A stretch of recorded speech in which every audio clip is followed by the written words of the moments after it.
Good afternoon, everybody. My name is Adriana Vidal. I am the chair of the Global Partnership on Forest and Landscape Restoration. And I also work in IUCN in the climate change team as Senior Forest Policy Officer. I am truly happy to be here with all of you for this session, which I will be moderating. We heard in yesterday's plenary a call for all of us. We need to transform agri-food and production systems to be more efficient, inclusive, resilient, and sustainable by creating and replicating win-win solutions for feeding the world and stop losing forests.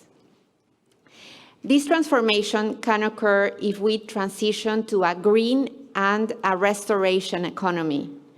The benefits of restoring ecosystems have been estimated in terms of jobs, carbon sequestration, resilience, and many other benefits. This is a reality as well. For instance, the restoration of 4 million hectares of degraded land in the Sahara and the Sahel with the Great Green Wall Initiative has already created more than 300,000 jobs.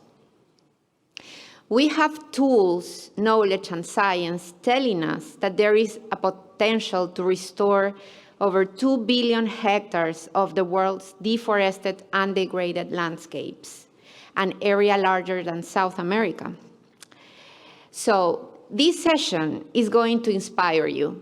It's going to show you the many ways that across the world countries are scaling up restoration. We're going to learn from ongoing successful restoration initiatives, forest and landscape restoration particularly, that bring the implementation of the Bonn Challenge and the UN Decade on Ecosystem Restoration to the front.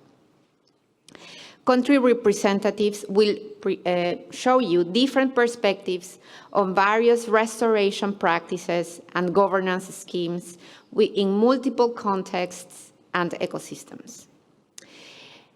So our first panel is going to consist of country representatives, while the second panel will have leaders and experts that will tell us more about the different streams of work to support more and more restoration on the ground. With that, let me introduce you to our keynote speaker. Tiina Vähänen, the Deputy Director of FAO's Forestry Division. She's going to share with us some keynotes before the start of the session. Please, Tiina.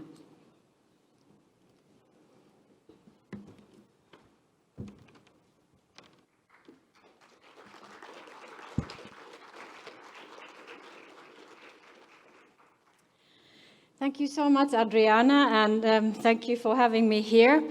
So I work in FAO, as Adriana was mentioning, and instead of perhaps a traditional keynote speech, I'm going to just present you a PowerPoint. And that PowerPoint is an update of what is going on in the UN Decade on Ecosystem Restoration.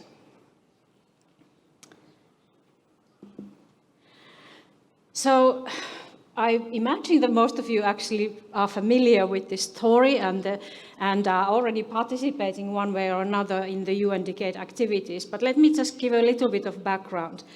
So basically, the objective, obviously, the UN Decade is to prevent, halt, and reverse the degradation of ecosystems worldwide. So in March 2019, the UN General Assembly adopted a resolution for establishing the UN Decade on Ecosystem Restoration. And that resolution also invited, and in fact requested, FAO and UN Environment Programme, UNEP, to co-lead this decade. And in September 2020, the UN Decade strategy and visual identity were released. So the first year has gone. We are now in the second year of the decade, and quite a number of things have happened since. So I will just brief you what we have done.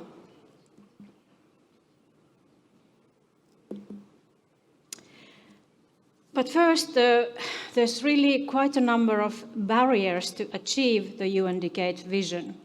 And let me just read out the vision. I normally don't read any of my speaking points, but I do read this paragraph because it's a quite powerful statement. So what is the vision of the, to achieve the UN Decade, vision of the UN Decade on ecosystem restoration? So the UN Decade is a world where for the health and well-being of all life on Earth and that of future generations, the relationship between humans and nature has been restored, where the area of healthy ecosystems is increasing, and where ecosystem loss, fragmentation, and degradation has been ended. Can we do all this in the next 8 years? Because the UN Decade actually lasts until the 2030. But it is a powerful vision, and we hope we will be able to achieve this vision. But there are a number of barriers to this vision and to achieve the goals of the UN Decade. The UN Decade's strategy identifies 7 barriers. There are probably many others, but we have lumped them in the 7 main categories. First, lack of political will still, even though obviously the countries have pledged a lot of areas, a lot of hectares for restoration, but still in the end of the day, there is a will to do something and announce those commitments, but there is still a lack of political will to actually move those commitments in the action, because the political will and guidance is needed for that. Public awareness is still pretty low. Here we are totally talking perhaps to each other that every one of us works one way or another, at least in forests, forest-related issues, but also perhaps also on restoration. So we obviously do know, and we are professionals, most of us, but the public awareness of why restoration is important is still lacking. In addition, the legislative and policy environments are pretty weak for encouraging restoration and making it happen. Having a good governance systems, institutions in place, in many developing countries, this is still not in place. Scientific research, it is a barrier in terms that maybe the technologies are not yet enough advanced, and also in terms of that technologies and science should include more the traditional knowledge. So combining the traditional knowledge with the modern science is something that is quite of a challenge still. Finance, clearly an issue that is lacking in many areas, many issues, many actions on forests. I mean, imagine the agricultural subsidies that have been discussed already yesterday and even earlier today. Agricultural subsidies currently amount to $540 billion US. Imagine even a fraction of that would be available for restoration. We would go very, very far, but that's not happening yet. But hopefully within this decade, we can actually repurpose some of those subsidies that are harmful for the environment. We could perhaps repurpose them and also use them for restoration.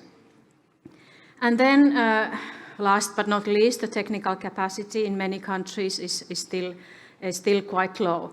But this is a big task, because we really do want to move the action on the ground, not only talk, not only have commitments, but really work on the ground. So in the UN Decade, we are developing a proper action plan. The initial draft of this action plan has gone already through a consultation with our partner network the end of last year. And the draft action plan will go for a public consultation relatively soon. And the final action plan is, we hopefully will be able to finalize that by July 2022.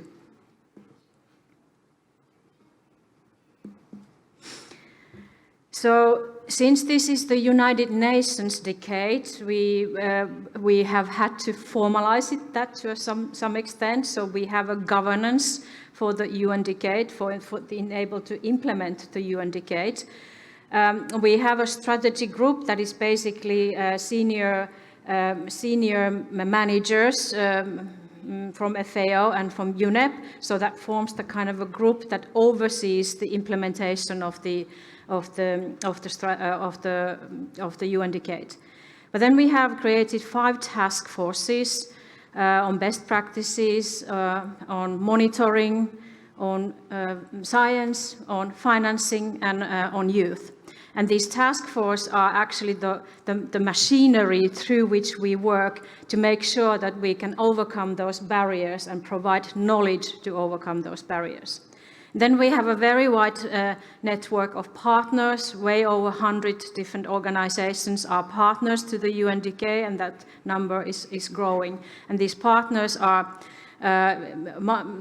mostly the partners that are helping to implement actions in the countries or regions. They can be NGOs, other UN agencies, anything scientific institutions, and so forth.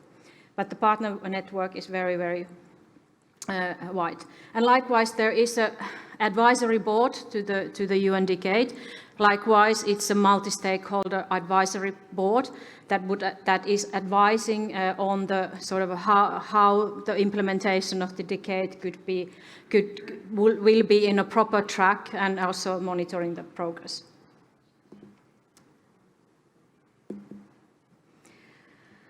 Okay, where we are on restoration, in fact. So countries have already pledged to restore more than 1 billion hectares. That's an area larger than China. And they have done that as part of their commitments to Sustainable Development Goals and Rio Conventions. We often hear, and even here we have heard the 350 million hectares to be achieved by 2030. So that's the Bonn Challenge target. But here we're talking about 1 billion hectares that have already been pledged by governments, indeed an area that is larger than China. But as I mentioned, one of the barriers is the lack of knowledge. So very little is known about the quality of restoration and progress towards these goals that countries themselves have established. And also the restoration success stories and lessons learned are not really distributed and shared widely enough. And that really leads to the fact that there is no enough action on the ground. And what we use in this UN decade as kind of a core vehicle to implement activities and actions are actually what we call restoration flagships, the World Restoration Flagships. They should be the first, best, or most promising examples of large-scale and long-term ecosystem restoration that embody the 10 principles for ecosystem restorations that we have developed, and they should inspire others to undertake or accelerate restoration at significant scale. We actually have a call for these World Restoration Flagships. The first call ended at the end of March. This call was targeted to governments, but we will open this call later on, first of all, to include more governments and countries to join, but also submit the proposals for the flagships, but also other stakeholders. And the first 10 selected flagships will be announced and celebrated at the next United Nations General Assembly in next September. We have also established a multi-partner trust fund for coordinating and providing catalytic funding to implement the UN decade activities.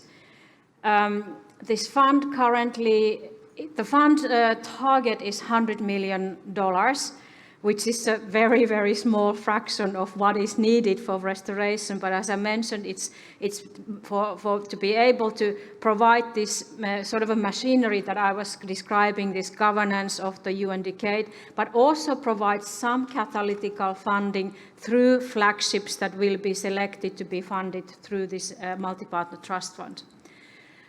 We have currently selected already 3 flagships, and there will be more that the board, the executive board of this trust fund has decided and will select it even more.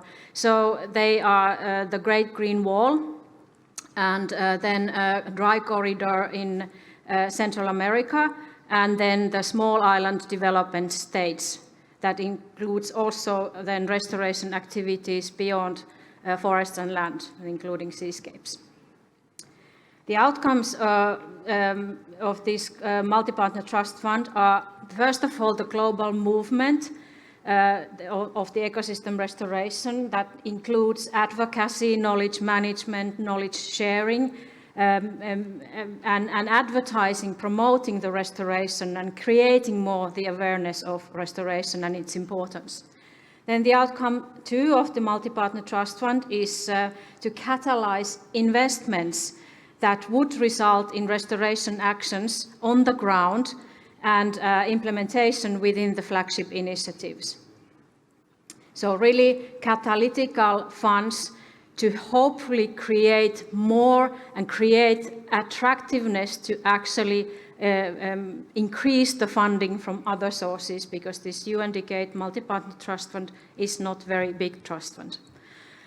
And then outcome 3 finally is the monitoring and reporting on progress in restoration, both on the biophysical side of how much trees have been, not only trees, but forest trees is increased, or agricultural land or seascapes that are under sustainable management. So how we have been able to restore those. So it's a biophysical aspect of restoration. And this is actually more complicated than you may think.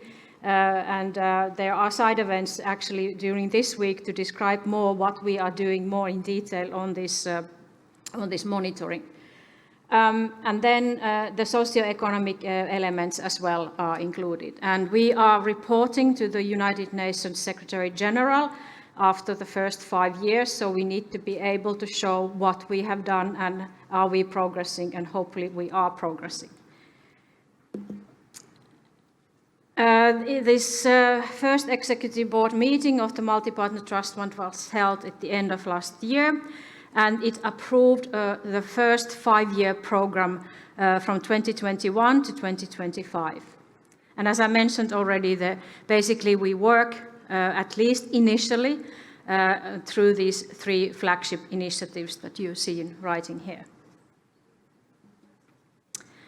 And here, if you haven't done this already, join the restoration movement. So join #GenerationRestoration. Use that in all your social media and your communication, and join the movement. Thank you.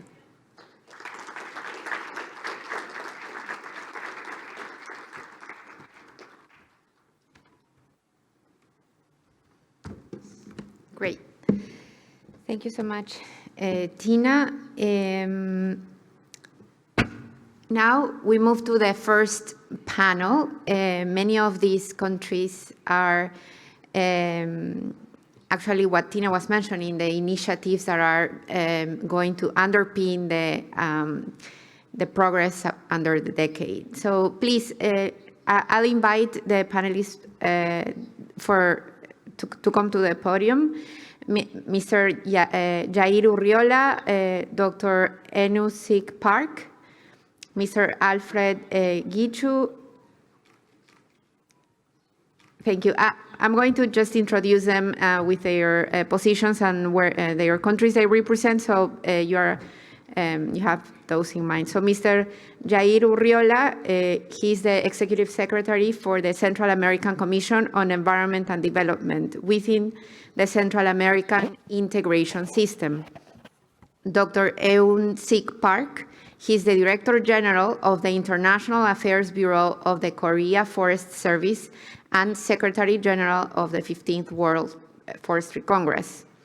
Mr. Alfred Gichu, he's the Head of Forest Conservation at the Ministry of Environment and Forestry in Kenya, on behalf of Mr. Chris Kiptoo, Principal Secretary of the Ministry of Environment and Forestry in Kenya.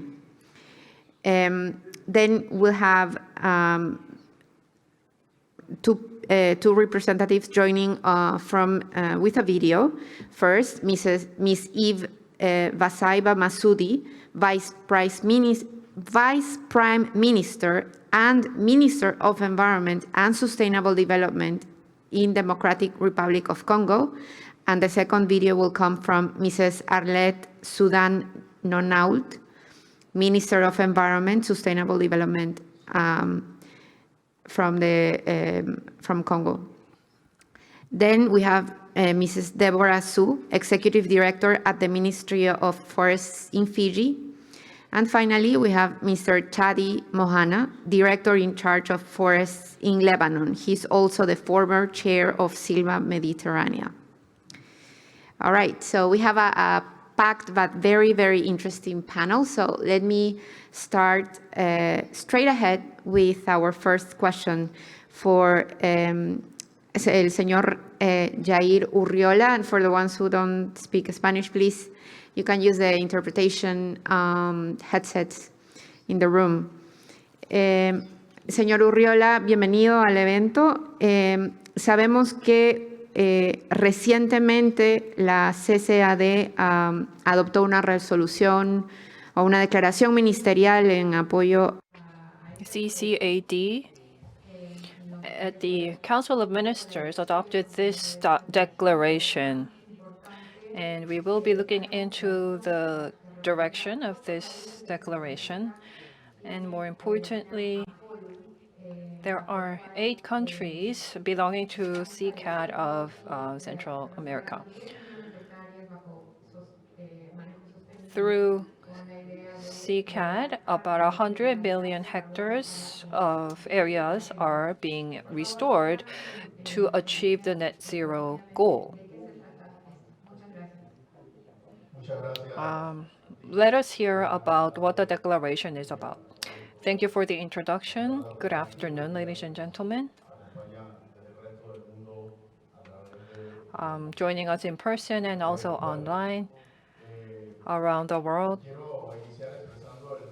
Thank you for joining us. First of all, on behalf of CCAD, I would like to extend my gratitude. As well introduced, CICAD consists of 8 Central American nations. And I would also like to thank you for the opportunity to officially introduce CICAD to you here today about the declaration adopted at the Council of Ministers. In the context of the UN Decade on Ecosystem Restoration, we adopted this declaration in March. At the Central American level, the fact that this declaration was adopted is very important, and El Salvador also participated. And in 2019, the 8 countries came together, and at the UN General Assembly, this declaration was presented. Central America and the Dominican Republic came together for this declaration, and the members came to an agreement that restoration is a choice for a development.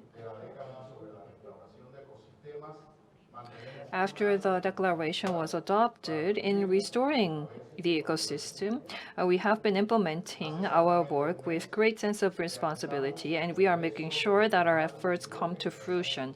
1 month ago, at the first Sustainable Landscape Congress, we were able to gather input and regarding the importance of forests, Dominican Republic and Central American ministers of environment were able to reach agreement on the local declaration. I would like to give you an overview of the declaration, and if you can scan the QR code you see on the screen, you will be able to read the full text of the declaration.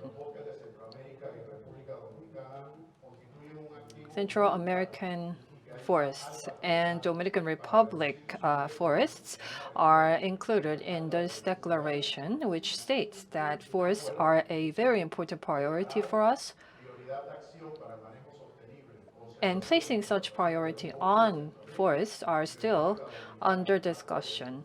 And we will restore forests in Central America in line with the UN Decade on the Restoration of Ecosystems.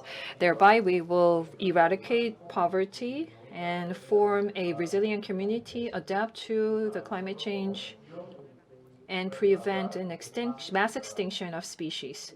At the local region, we will make efforts for restoration. We will also faithfully implement our regulations and help forest restoration and sustainable use of resources.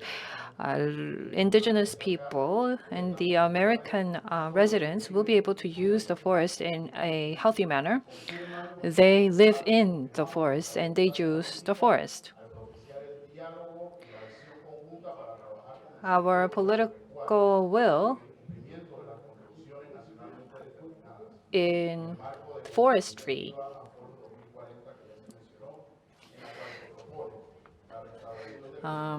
will proceed under AFOLO 2040. Along with forest restoration, a more sustainable production will be further supported through multifaceted efforts. Not only the UNEP, but CCAT will work together. And we will continue on to reinforce not only the forestry sector, but tourism, energy, health, education, and other sectors comprehensively so that we can pursue a more sustainable development. In addition, and in particular, our efforts will focus on restoring biodiversity. And by well managing protected areas, we will more clearly increase the ecological connection. We will also provide greater support to poor and vulnerable regions. And in doing so, we will also reinforce the security for our people.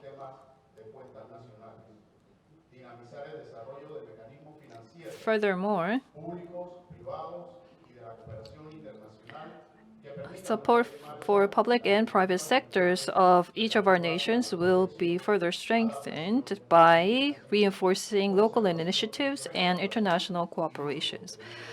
Restoration, sustainable forestry, conservation, and all other efforts will continue on.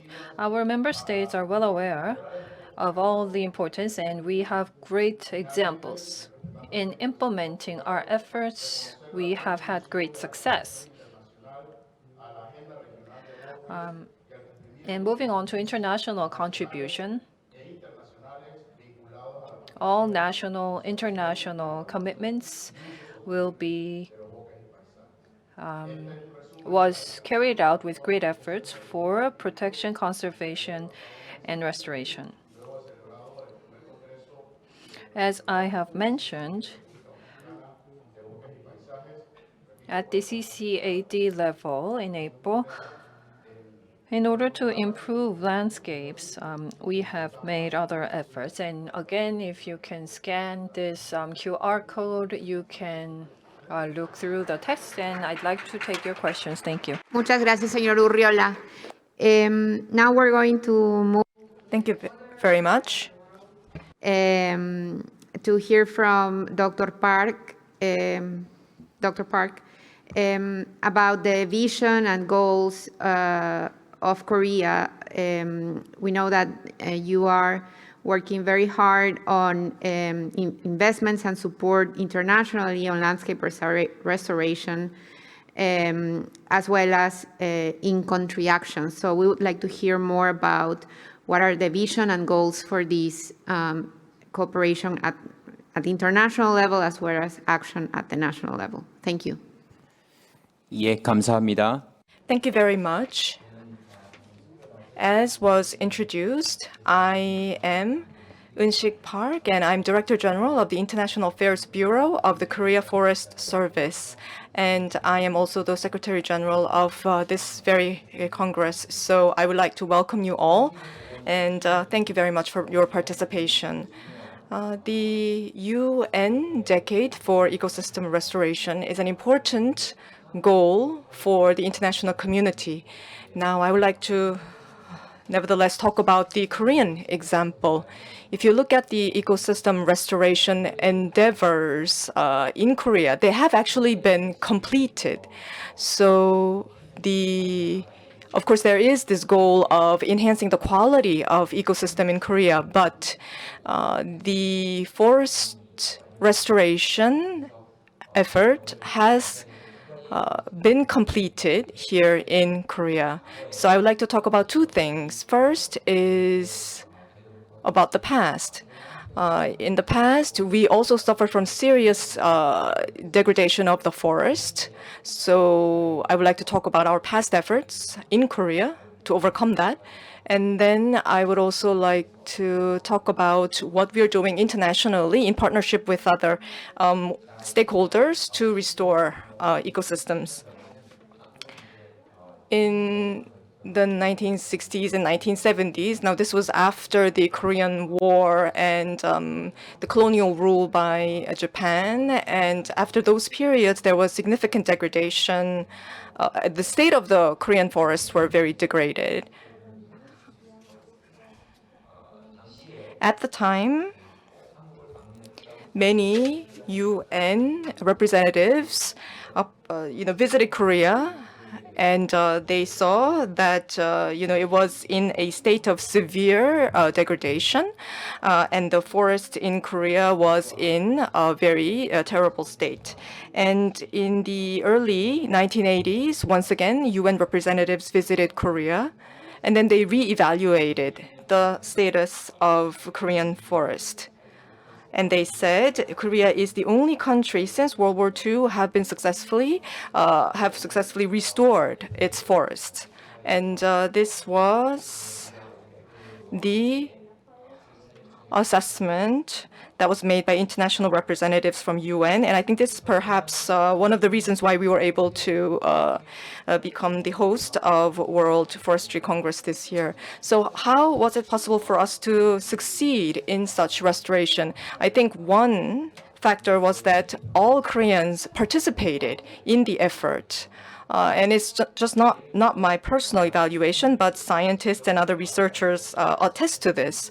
The local communities formed forest restoration groups, and they would plant trees and managed the forests. And the Korean government also saw restoration of the forest as an important political agenda. And the president, as well as ministers, continuously try to monitor and follow up on the achievements.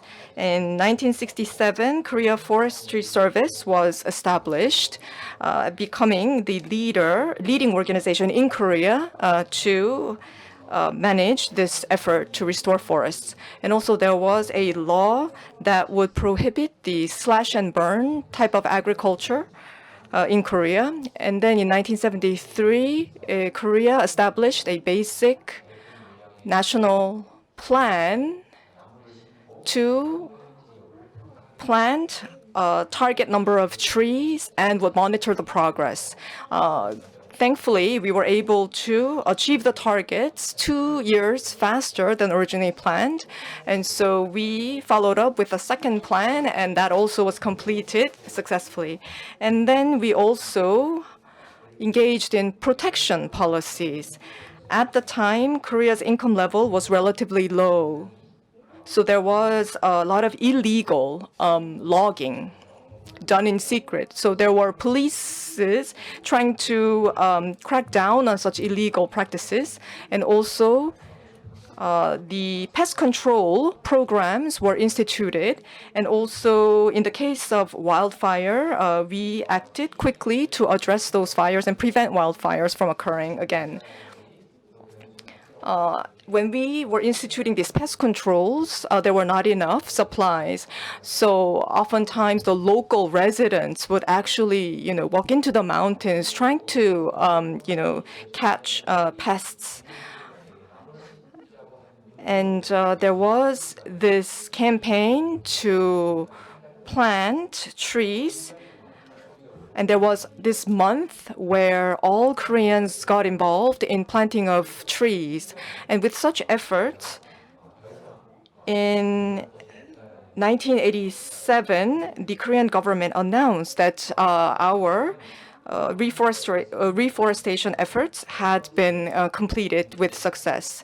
And again, the success factors include the fact that all Koreans got involved and that this reforestation efforts were given top priority in the political agenda. And also there were the Korea Forestry Service and other government agencies taking steps to implement the plans to success. And as Tina mentioned, how to engage people in the UN decade, I think there are two challenges. First, we need to designate protected area in order to help ecosystems regain their functions. And we are doing just that here in Korea. And secondly, we are trying to participate in international efforts. So we work with international agencies and we work with developing countries in various programs and projects. And we are involved in the UNCCD, and there's Changwon Initiative, and also Peaceful Forest Initiative in which we participate. And also we are involved in FMRM. And in Mongolia, we are working to support their restoration of forests. Already 3,000 hectares or more of forests have been restored in Mongolia as a result. And recently, we are working to support 3 Central American countries to restore their forests. And I think perhaps we could also apply for the flagship program with this endeavor. And we are also going to work with UNEP to do what's called SAFE, which is the name of the project for conserving biodiversity. And we would like to launch this SAFE initiative with UNEP. And we will continue to engage with the international community for UN decade goals. Thank you very much, Dr. Park. It's a very quick but thorough details of how South Korea achieved their goals. It's very inspiring indeed. Now, moving to Africa, our first speaker of the region is Mr. Alfred Gichu from Kenya. Mr. Gichu, in 2016, Kenya made a voluntary pledge to restore 5 million hectares under the Bond Challenge and AFR 100, which is 9% of your territory. We would like to learn from the different actions that have taken place so far to achieve this pledge and what under restoration looks like in Kenya. Thank you. Thank you very much for the introduction. Thanks to FAO for giving us an opportunity for this knowledge sharing session, and to Korea Forest Service for an excellent hosting of this event. Before I respond to your question directly, allow me to share some background information about my country. Yes, it's true, we made a commitment of 5.1 million hectare restoration. But this information, this background information is extremely important. We are coming from a country, Kenya, that is a low forest cover country. And 80% of Kenya is arid and semi-arid.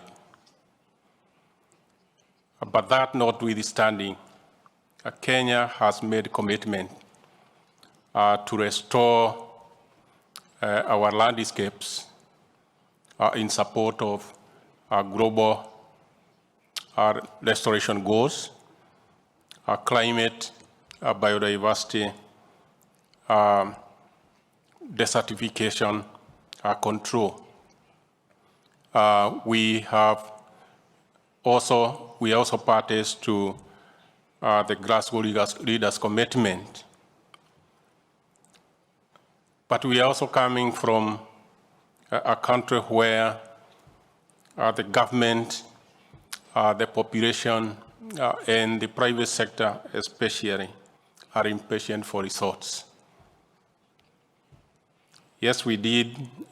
We made our commitment in 2016, but between that then and now is a situation we find ourselves where the government wants to see results. Realizing that we made our commitments for delivery by 2030,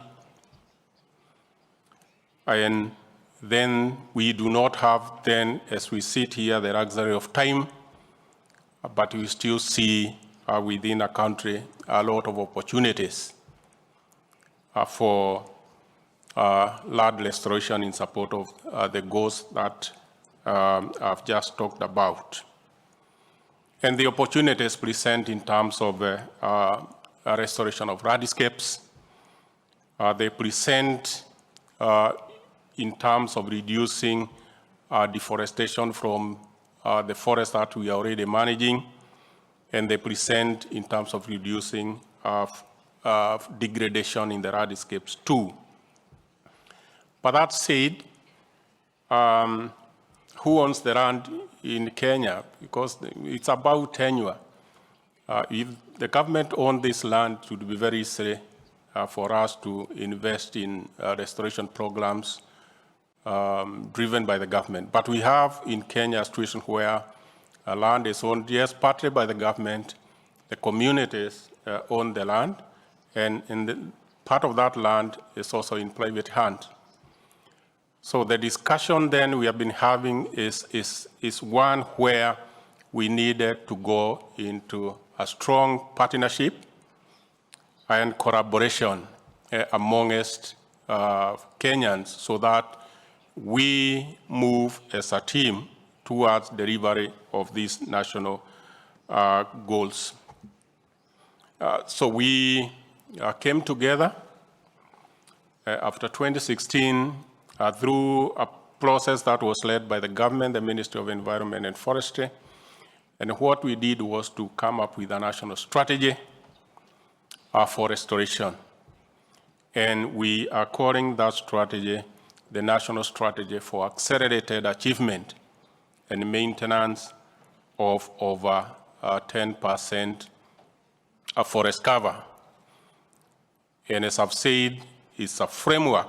That strategy to us is a framework for strengthened partnership and collaboration, but we are also moving it forward as a shared responsibility, recognizing that the government does not have adequate resources to finance restoration programs across the country, on private land, on community land, even on public land, the government does not have enough financing. So we are sharing it.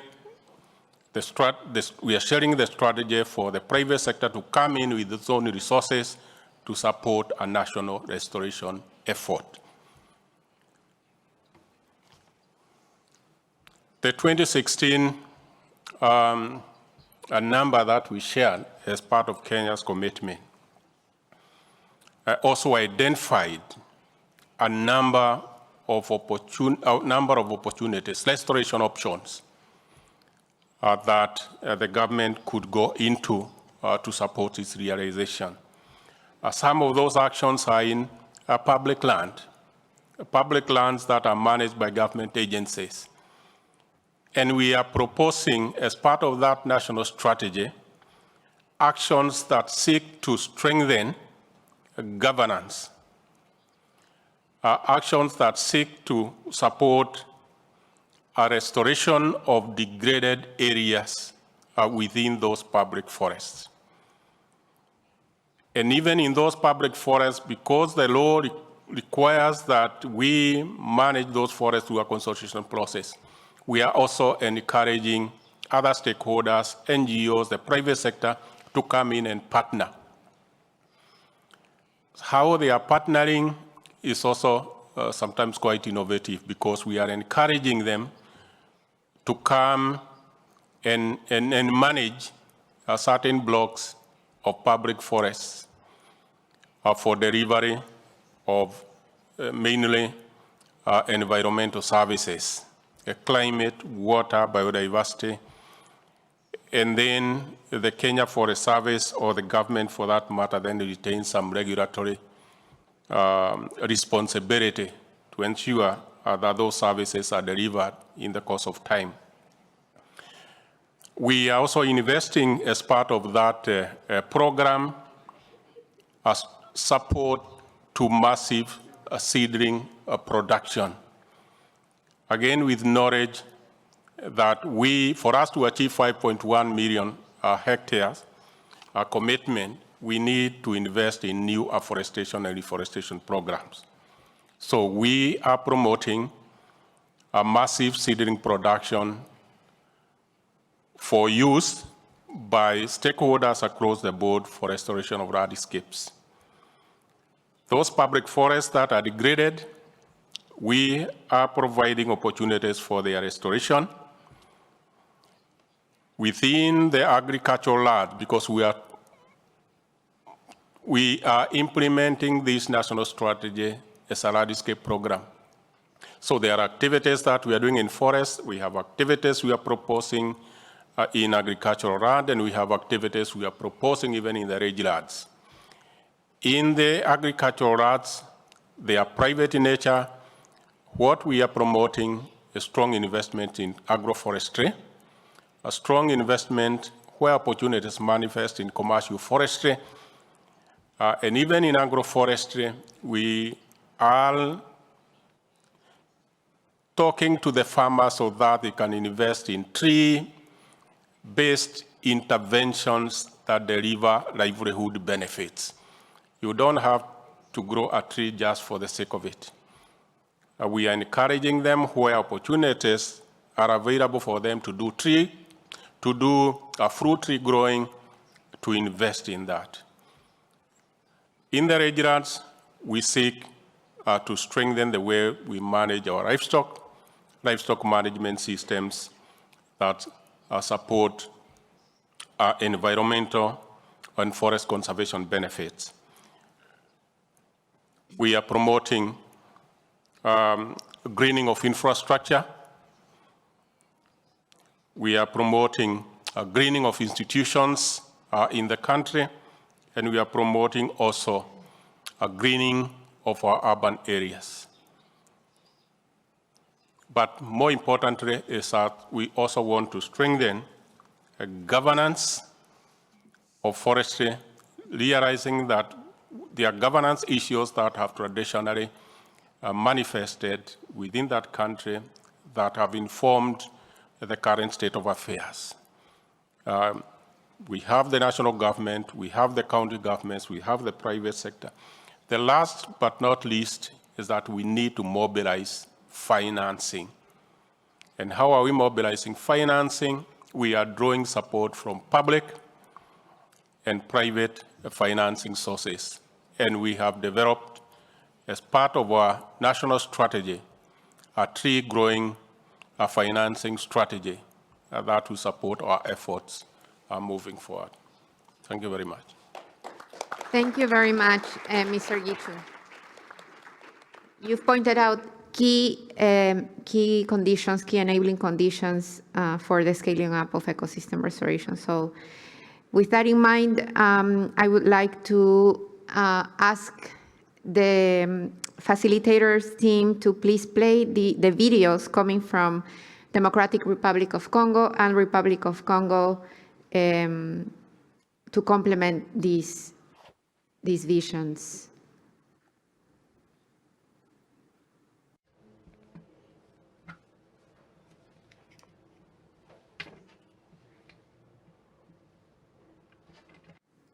Et l'agriculture, FAO en sigle. Mesdames et messieurs les ministres et chers collègues, mesdames et messieurs les membres des délégations, à vos titres et qualités respectifs.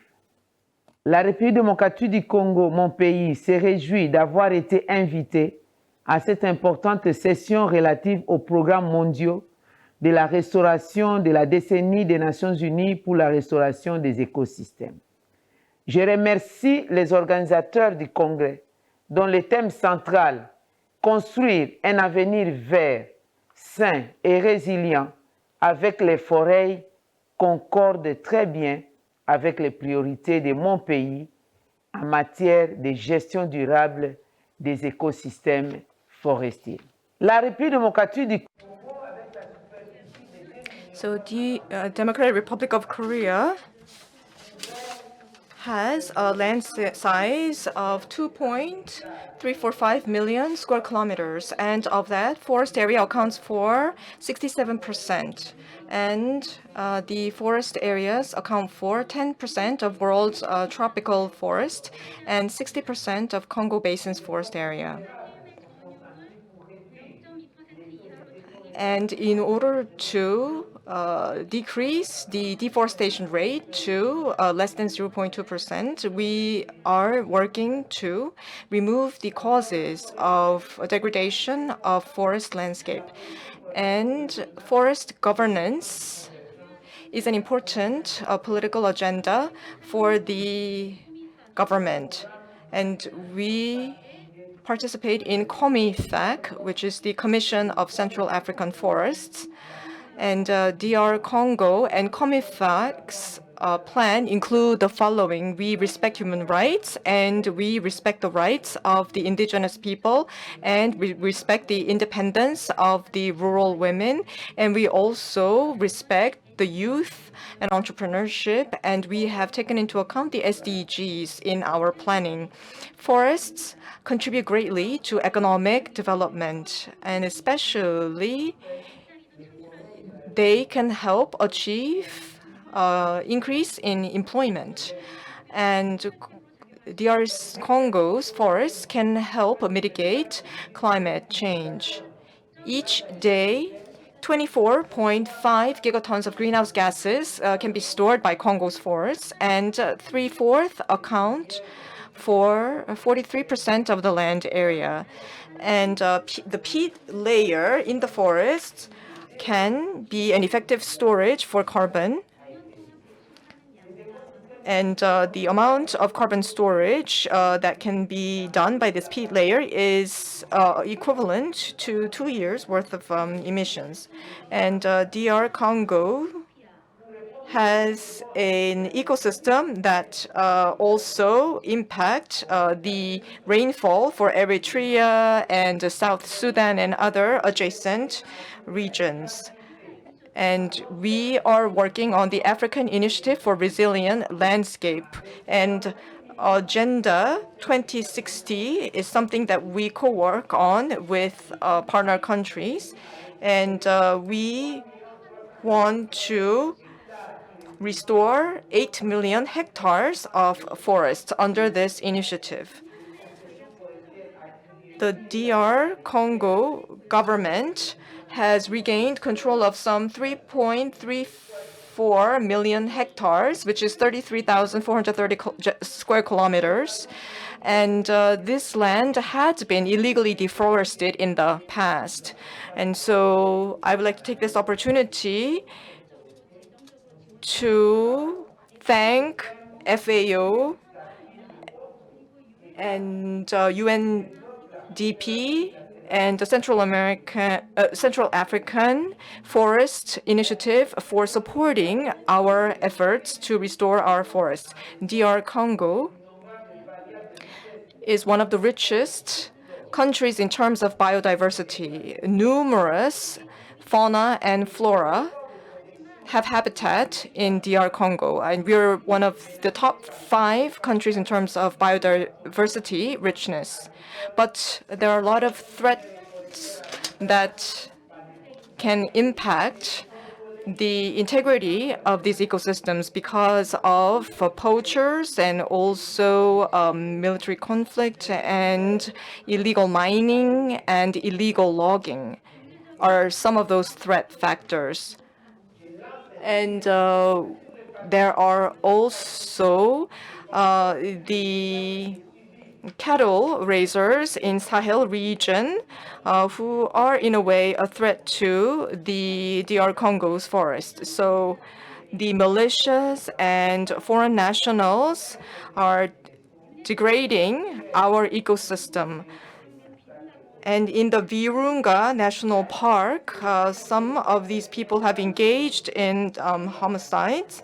And so we need protection in this region. And the Congo River is more than 4,000 kilometers long, and it is the second longest river following Nile in Africa. And the average flow rate is 45,000 liters,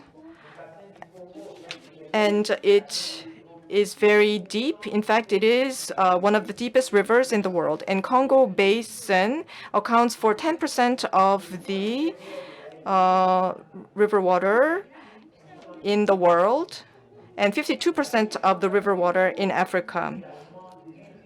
And it is an important source of water for Africa. And it is the source of Blue Nile in DR Congo. But if we come back to the climate issues, the Congo Basin region continues to decline because the demand for water grows. And we need financial support to restore this area, and we need the support of our partners.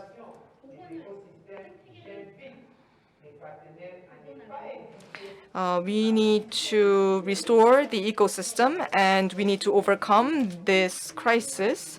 And I would like to encourage our partners to support us in this endeavor so that we can together mitigate and adapt to the climate change. We need to work together. Thank you very much.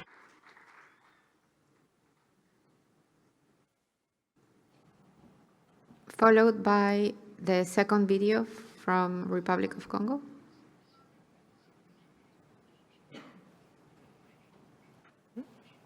Monsieur le secrétaire général des Nations Unies, Excellences, Mesdames.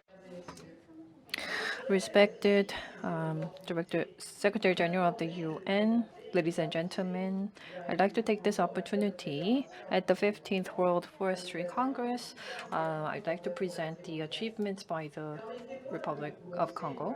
It is my honor. I would like to first start by quoting the Secretary General of the UN. In 2019, in the World Environment Day, he has declared the UN Decade on Ecosystem Restoration and said that humanity has for too long degraded the forest, polluted the land, and conducted livestock industries that pollute this environment. We are degrading the ecosystem that is the very basis of our life. At this rate, water, food, and the materials that we need for life itself will be in scarcity.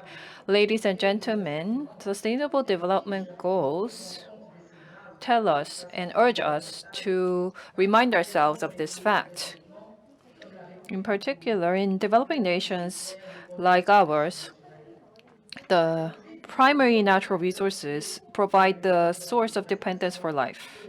The Republic of Congo can be a leader in the fight against degradation. We have the top 10 of the forests in Africa, We have 23.5 million hectares of forest, which takes up a large share of the Congo Basin. Southeast Asia, compared to Southeast Asia or Amazon, deforestation rate is not very high, but every year about 10 million hectares are lost. Against this backdrop, the Republic of Congo has been engaging in efforts to prevent degradation of forests and landscapes, during which sustainable management has always been committed. About 54,000 square kilometers of forest is able to store about 100 billion tons of CO2, which leads to a reduction of carbon emissions and enablement of protection of the earth from warming. This is why the international community must invest in restoration. Otherwise, this will become a ticking time bomb. Ladies and gentlemen, the sustainable management of forests in terms of political, diplomatic, economic, and environment factors is very important. From the political perspective, through SFM, we will be able to deliver on the international commitments such as the Paris Agreement. In other words, can limit the rise of the global temperature to 2 degrees or even 1.5 degrees.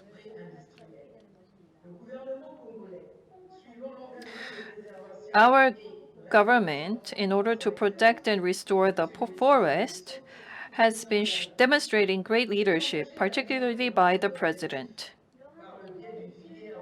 And including such presidential commitment, political commitment is shown through REDD+ and carbon reduction programs. From the diplomatic perspective, through forest policies, regional diplomatic activities with the DRC in particular can be deployed, and more specifically, internationally and regionally, the World Peatland Restoration Initiative. Congress was held the third session in 2003 here in Congo. Basically, the point is to use the tropical peat layer for the people, and to be an active participant of such national strategies. We can contribute internationally, and also specifically at this level, we have designated a special emissions reduction goal for the land. In various industries, carbons are emitted, and we must reduce such emissions and increase forests and support eco-friendly agricultural activities. We can also mitigate natural disaster risks by placing national priority, and climate finance or carbon pricing will also be started. There are two means to this end. One is finance. We will be able to address climate change through finance and also pursue economic development. With the African Union, we have formed the Blue Fund. And through Blue Fund, we will be able to protect the Congo Basin. The green development model will be presented to the international community through this project. And sustainable tropical forest management will also be enabled, and we will be able to address climate change as well. We must make more efforts, in particular, in terms of legal framework and regulation. UNFCCC or CBD or UNCCD or chemicals, hazardous materials convention, or other Blue Fund-based operation of tropical forests must all be revitalized. Let us protect our homes. Thank you. I kindly ask for the next panelist to please perform or deliver your key messages within the 5 minutes, just to allow panel 2 to continue. Thank you. So now with Mrs. Deborah Su from Fiji, changing gears very much to another location in the world. Forest and landscape restoration can be very different in small island states. Can you please walk us through FLR initiatives in Fiji and in the Pacific Islands? How is FLR designed in these regions to support your priorities? Thank you. Thank you. Thank you for giving me the opportunity to represent Fiji, where we do restoration for ecosystem services, especially carbon, biodiversity, and water. First, I'd like to tell you a little bit about Fiji, because quite often we're not even on the world map. So we're directly across from North Australia, North Queensland, and directly above New Zealand. So if the international date line was straight, it would go through Fiji. We're also a volcanic island system, and we're right next to Tonga, where there was a volcanic eruption very recently. So therefore, we also have volcanic islands. But in actual fact, we have more than 300 islands that total 1 million hectares. Most of them are quite tiny, but we have a couple of big ones and about 6 good-sized volcanic ones as well. Our need for reforestation stems from the fact that all of Fiji used to be forested at one time, and we have 5 different forest types because of the wet and dry weather and altitude up to 1,324 meters. We have mangrove forests in the river estuaries and along the coastlines. Also on the windward sides of the main islands, we have lowland rainforests, upland rainforests, and cloud forests. We also have dry forests on the leeward sides, and these are very endangered. Other vegetation types also include wetlands, grasslands, beach and coastal assemblages, and island ecosystems.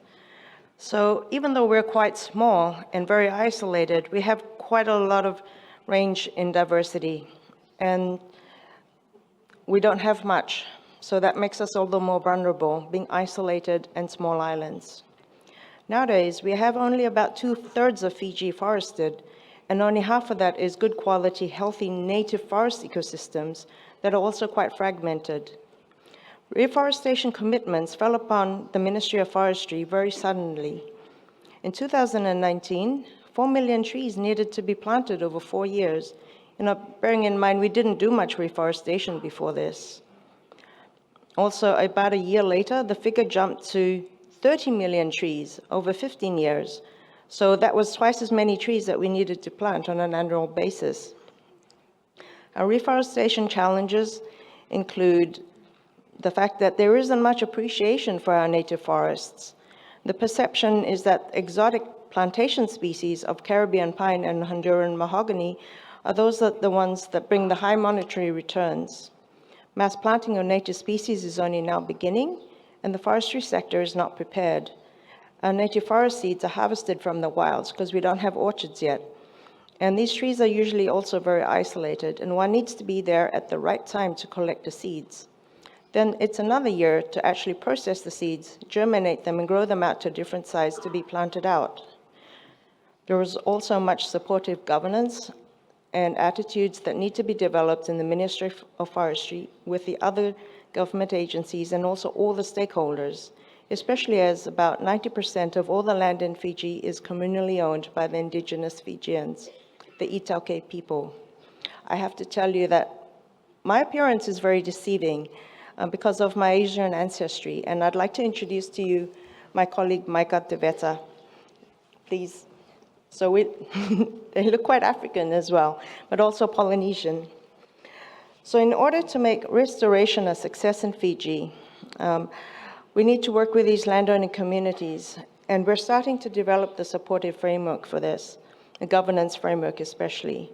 The Ministry of Forestry works with various civil society organizations and bigger ones such as the German International Climate Initiative, NFAO, that have respectively funded and managed a project for forest and landscape restoration for climate benefits and resilience in Fiji.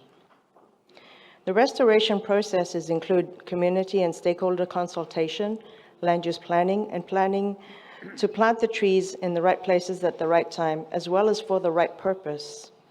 Alternative income generating activities are also supported, and an example of this is the beekeeping for honey, from which there are a multitude of products. We found that community work, one needs to find a champion, the one person out of the 30 in your workshop, the one that is in still rep participation by the end of the workshop, a week-long workshop, mind you, and the one that actually does what you hope will happen when you've gone back home. It's that one that makes a success story and becomes a leader for everyone else. Thank you. Thank you very much, Mrs. Su. Great example of the diversity of your landscapes and people. Thank you.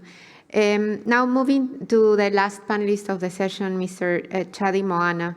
In the last Silva Mediterranean meeting in March this year, countries in the region adopted the Antalya Declaration that included mention to accelerate the implementation of the Agadir Commitment, which is to bring under restoration 8 million hectares by 2030. Can you please illustrate some of the ongoing efforts in the Mediterranean region and in Lebanon? Thank you. Thank you, Adriana. I'll try to be within the 5 minutes. Thank you. Even if you're asking the national and the regional aspects, but I'll do my best. Well, thank you for being here, and I would like to thank also FAO and the Korean Forestry Service for this organization and for letting us be here to speak a little bit about the Mediterranean in general and Lebanon. I will start with the national level. In fact, like 20 years ago, we started thinking a lot just after the civil war of reforestation. You know, we are very proud of our Cedrus libani, which is in the center of our flag. And so we started doing reforestation. We were obsessed by reforestation, let's say. And in 2012, we launched a program that would seem for many countries very minimal, but it's the 40 million trees, which for us is a very important number, aiming to move from 13 to 20% of forest area. And for us, it was a very big achievement launching this program, and it attracted a lot of funds, a lot of international donors, the local society, the political will was there, etc. And we started, even if we followed the multi-stakeholder approach, the bottom-up approach that we always learned in the books. But when we started implementing it, and very recently we started seeing that there was some problematics, mainly when we started having problems with our land use, the grazing areas, for example, because the agriculture area, in fact, we were trying to monopolize everything to do reforestation. And hopefully, and here I thank FAO and Korea and Germany, that the FLR mechanism came to the light. And then it was a very good opportunity for us to change our way of thinking. As I said, our main objective used to be planting trees, creating forests. Now we're thinking differently. Now we're using reforestation as a tool for restoration. But it's not the only tool. We are rehabilitating also rangelands. We are rehabilitating old agricultural terraces. They might not account for a lot of hectares, but they are very important for the society. Since the Syrian crisis and the Syrian refugees in Lebanon, with the last 2 years, very hard economic situation, crisis in Lebanon. So we are really now finding it very important and very crucial to combine the restoration with the food security issue, with the social needs issues. Even trying to go with the idea of grazing in the forest, which used to be a taboo in Lebanon, considering the goat or the sheep as the devil for the forest. So now we're thinking a bit different, and this is giving very good impacts. Also, the civil society now, the NGOs, the municipalities are walking with us in this path. So this is what I wanted to say on the national level. At the region, yes, it's been 3 years I was at the chairmanship of Silvamed, and we worked a lot despite the COVID situation on restoration. You mentioned, Mrs. Chair, that we launched in Agadir, the Agadir commitment to, it was 10 countries there, to rehabilitate, to restore 8 million hectares. Recently with FAO at Silvamed, we are conducting a study to see where do we stand now. The first number are very encouraging, but we still need to have a field proofing, let's say. The study that is being made is mainly counting on literature, on the project implemented in the area, but we still need the validation of the focal points. We're very optimistic in reaching these the targets. The Agadir commitment was followed by the 6th edition of the Mediterranean Forest Week. It was in Lebanon, in Brumana, where we started hearing the voice of the youth and the role of the youth in the restoration. And that was it was culminating, let's say, in Antalya, in the last Mediterranean Forest Week, where the youth were directly integrated. And one of the topics was how the restoration could create jobs for the youth in what we call the green jobs, etc. And the cherry on top of the Antalya Declaration was, as Tina was talking at the beginning, of the flagships, and we managed to sign and send a flagship in the name of the Mediterranean countries, in the name of Silvamed, and we managed to send it on time, and now we cross fingers to be selected for the next edition. And with that, I thank you. I managed to have my bike. Great. Thank you so much for sharing the story of Lebanon and how you've made progress based on what your people feel are priorities for restoration. Unfortunately, I have to hand over the moderation of the second panel because I have to join another event that starts in a couple of minutes. It's been a pleasure being with you all in this session, and I am sure that we'll see each other in the next days. Thank you so much. Christophe, please, over to you. Thank you, Adriana. So thank you to the panelists of the first panel for your contribution. A big applause. And I will ask to the second panel to join the table. So this is Hugh Grutner, Srivatsava, Luc Nyakaja, Garo Batmanian, and Stéphane Allaire, please.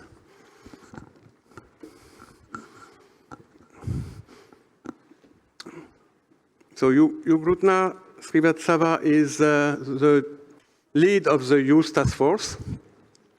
Luc Nyakaja is the lead of the Science Task Force. Mr. Garo Batmanian is the lead of the Finance Task Force. And finally, we have a representative of the private sector, the CEO of a private company named Reforest Action, if I'm not wrong, Stéphane Allaire. I think I need to start with, if I'm not wrong, with Hugh Grutner. And I have a question for you. How we can bring more youth into decision-making and governance process? Is it on? Can you hear me? Well, Christophe. Okay, wonderful. Sorry, sometimes. Thank you so much, Christophe, and of course, thank you very much for having me here. It's a true honor to be speaking here alongside some of also leaders in the Generation Restoration movement. The question that you asked is really, really essential. First of all, how do we, bring young people into governance, and also it is really key towards, as also what we heard from the previous panel. I think the last speaker was talking about bringing the youth. I think there are, 4 key points that I would highlight. The first is that the youth engagement should be always designated, which means that youth should not be, in that sense, a competing stakeholder groups when it comes to their engagement as compared to other civil society groups or actors. One clear example of that, of course, is the Youth Task Force or the youth engagement model in the decade itself, where youth have been given their own space and seat and the decision-making in the table. The other aspect I would highlight, the inclusion in the governance, would be the aspect of having engagement that is based upon mandate and not invitation towards young people.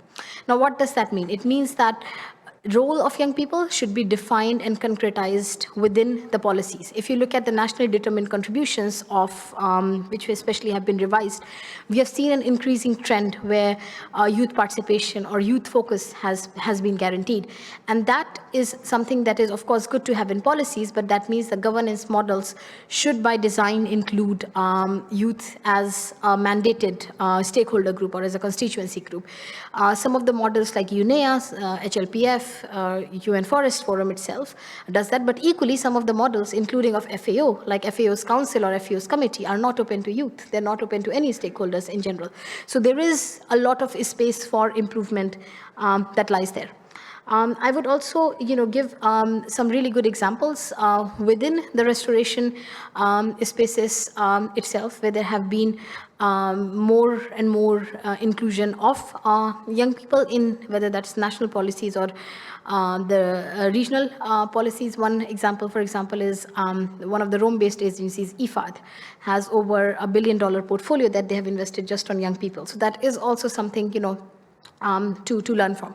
Finally, to conclude, I would, highlight that we were talking about this even yesterday, that when you look at the barriers that have been identified for the UN decade, all of the 6 barriers that are there, 2 of them are, of course, all of them are cross-cutting on youth, but 2 of them directly relate to young people, which is on awareness and which is on understanding what the restoration itself is. And that is a space where young people have a lot of chance to be there both as beneficiaries but also as change makers. And finally, to conclude, it is imperative that youth participation is seen not just as a space where you can tick a box, but rather as a rights-based participation, because it does not make sense that we are sitting here and talking about decade or generation restoration or what happens in 30 years from now when you don't have people that are going to be most affected at the table. So that it's a rights-based case for including youth and future generations really in, the work. And I believe the multi-partner trust fund of the decade should designate resources for youth to be also using those directly without influence, from external partners on that. Thank you. Thank you very much, Ratna. As always, effective. Now I will give the floor to Luc Nyakedja. And the question for you, Luc, is based on what you heard in the first panel with countries, please share some reflection and action points aligned with the Science Task Force recommendations. Well, thank you, Christophe, and good morning to you all. We have heard from ongoing initiatives from countries, and now I would like to share with you insight from the UN Decade Science Task Force regarding how we could build on past shortcomings in implementing restoration initiatives, and as well as how we could build on them to advance nationwide and worldwide momentum for restoration. Well, why I will address 2 things. First is, why have previous efforts failed or been only partially successful, and what needs to change? And my second point will be how to build ecosystem restoration movement. You can check more about what I will say from the think piece released by the UN Decade Science Task Force, released last year in the fall, entitled Science-Based Ecosystem Restoration from the 2020 and Beyond. So why have previous restoration efforts failed or been partially successful, and what needs to change? In the think piece, you will see 6 points made. The first is the lack of attention to near-term livelihood needs. people who depend on the ecosystem, if you want to restore without also bringing forth low-hanging fruit that they could benefit from for their livelihood, you are likely not to succeed or sustain the success. Second is limited consideration of trade-off. The trade-offs are there. Ecosystem restoration is not a blueprint for everything. So we must consider what works and what might be the trade-off and how to convert them into synergies, or at least how to ensure that the trade-offs are not borne just by some of the stakeholders. And limited or ineffective engagement with decision makers and planners. All of them must be around the table at the onset and be also around the table for designing the outcome, the vision, and the outcome for the restoration of the landscape. Poor science underpinning. And here, let me highlight one aspect.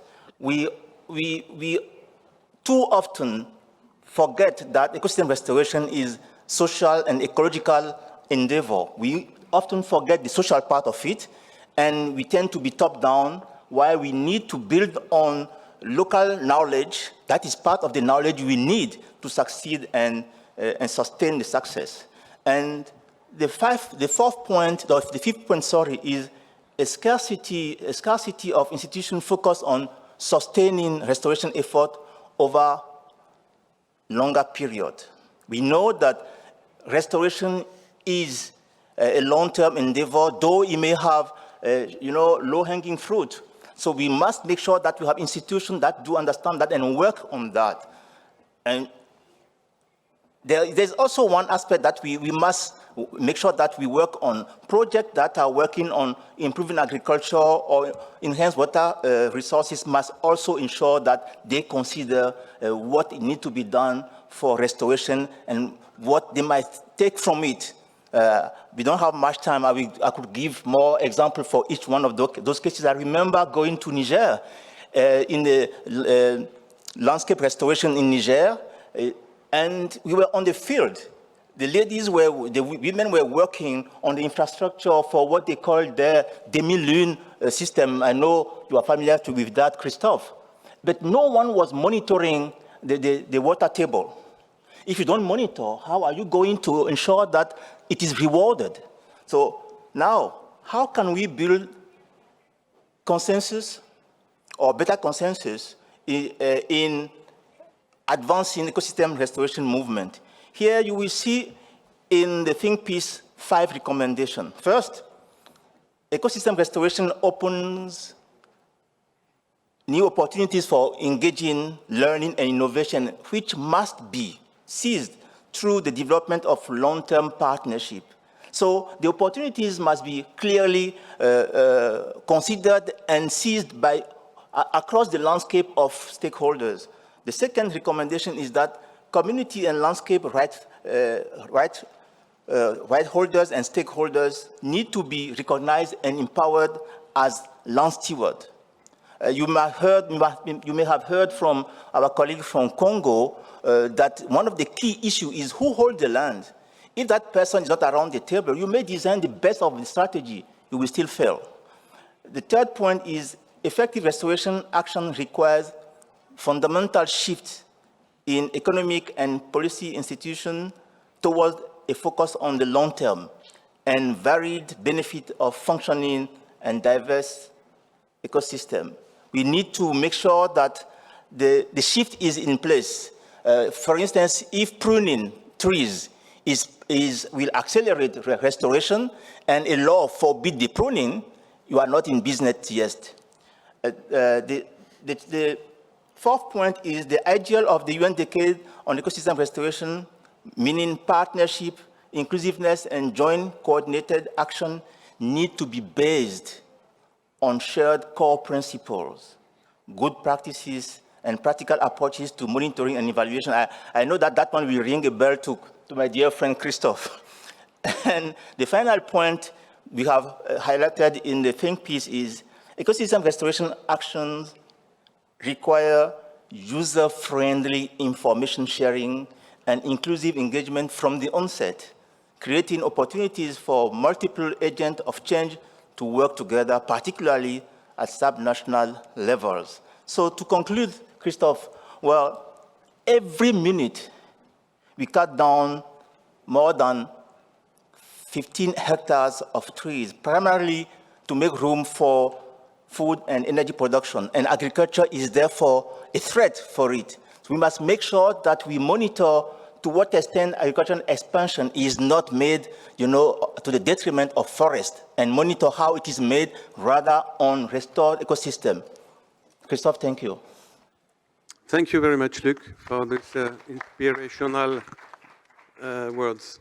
Now I give the floor to Mr. Gaurav Batmanian. So as the lead of the Science Task Force, how do you see the potential of finance, or how to unlock finance for restoration during the decade? Thank you. Thank you, Christophe. Good morning, good afternoon, good evening. It's on? Can you hear? Yeah. The Finance Task Force is comprised of, with several private sector. We put that's the first thing I would like to highlight, that we put a lot of people there from the private sector, from the financial side of the private sector, banks, or those that actually need financing in investment on the field, or companies that buy their supply from forests, because we want to understand why they don't invest, how or why they invest, and what are the problems, what they do. I'm just going to be very quick here to explain that it hasn't been mentioned very well today, although it's implicit on most speeches. There is an ecosystem continuum. Agroforestry is considered restoration. Some plantation is considered restoration. So not all restoration is bring back the forest or the mangroves to the point that it was before we harvested. Therefore, we don't want to have a one tool, a one-size-fits-all. What we are looking into it is categorizing blocks of interventions: agroforestry, forest mix, forest management, recovery of land. And on these big blocks, we are trying to identify different sources of financing. If you have an agroforestry and is economically viable, you probably can get equity. If you're just doing all the way to the end of it and you're just doing, restoration to keep the areas forest and they'll go there, then you probably need a bond.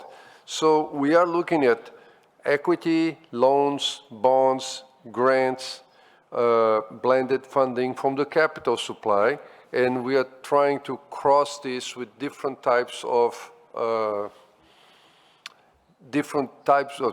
levels of ecosystem restoration recognized by the UN Decade. So we're trying to have a menu. The second block that we are looking is risk management. There is some investment that needs to be done for risk management, and that could be subsidy reform, which is government, or corporate offsetting that, corporations sometimes have this biodiversity offsetting opportunities. So maybe we can get it to be done in the right place where you're also restoring land. So it could be private, it could be government. We can look at insurance. A lot of companies now are looking at insurance and guarantees. And finally, we are looking a lot on green commodities. We heard this in other talks today. If governments can start having green supplies, demand for green sources of fund, of supplies, etc., that will put, or even give subsidies to it, that will put a lot of impetus for the market to grow. So in short, we're looking at different types of capital supply, different types of sources of risk management, and we are crossing them with different major blocks in the continuum of ecosystem restoration. So what we expect to have by the end of our task force is sort of a menu and recommendation that you can see, depending on the type of intervention you want to do, which ones you're going to take. A final point that I would like to make is that we're also looking, and this will be the second and final phase, is a bit of a governance issue. One thing that we heard very clearly from the private sector is that sometimes they don't make an investment because they don't have a level playing field. They say, I cannot invest in forest management if 80% of the timbers are coming from deforestation. I cannot compete. And therefore, they don't invest on forest management just because it's not that it's not economically viable, it's not economically viable on that context when they are competing with timber coming from deforestation without taxes or subsidies or whatever. So we're also looking on the governance issue from the private sector point of view. What are the governance and other major policy roadblocks they see that prevents them to making more investment even when they want to make those investments? And that will be part of the task force as well, because you cannot look at the money without looking at the context of where the money is being put. I stop it here and make it clear. Thank you. Thank you very much. Very clear. The last panelist, Stéphane Haller, I have a question for you. What does it entail to develop a circular economy that promotes restoration? What are the incentives to bring more entrepreneurs to this space? Yeah, thank you, Christophe. So I'm Stéphane Haller. I'm the founder and CEO of Reforest Action. Reforest Action is a private company aiming at restoring forests and but also mangroves and different type of forest-related ecosystems.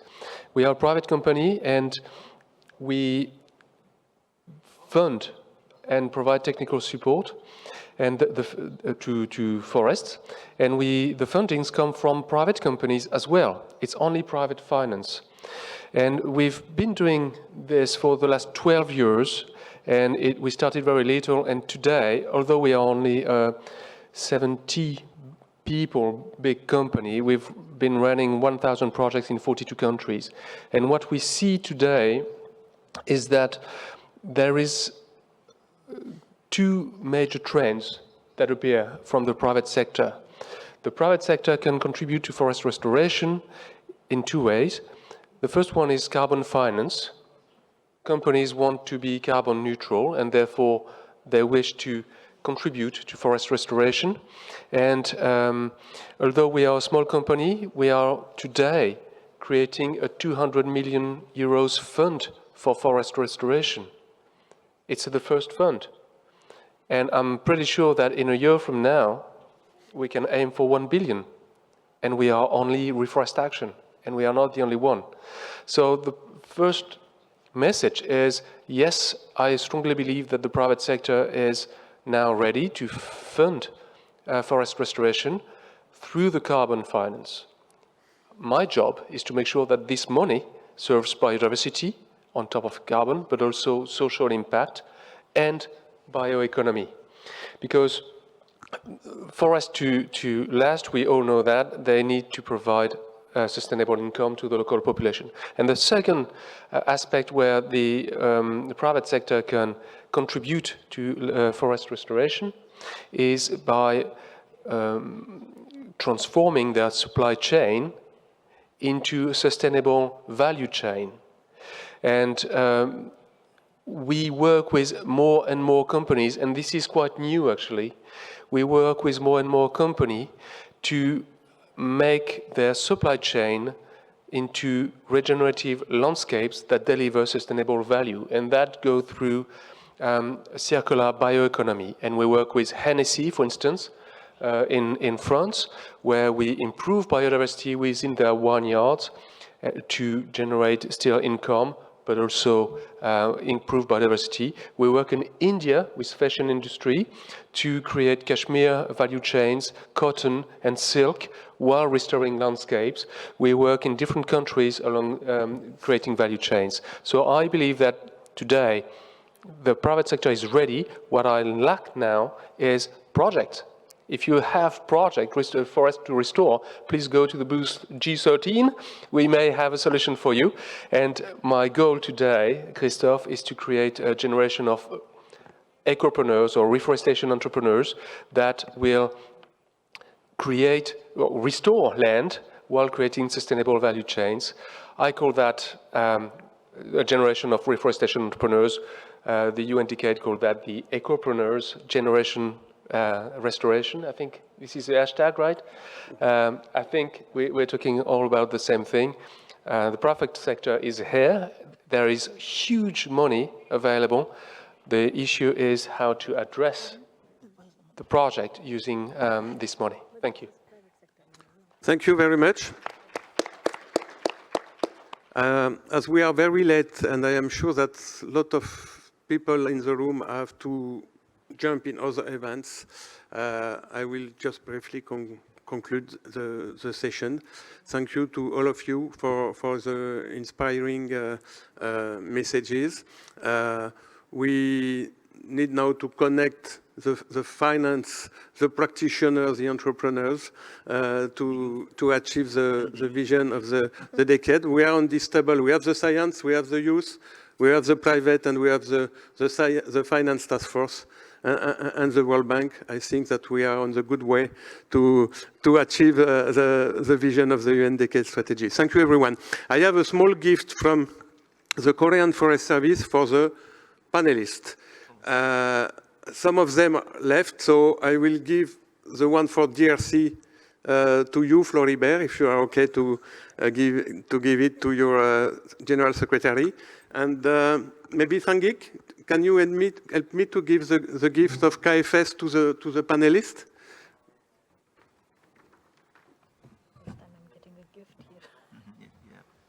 Look, you made good points, especially about indigenous knowledge. So it's good to see that. I mean, we have been nearly for you.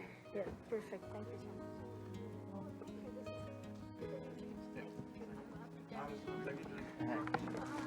Thank you.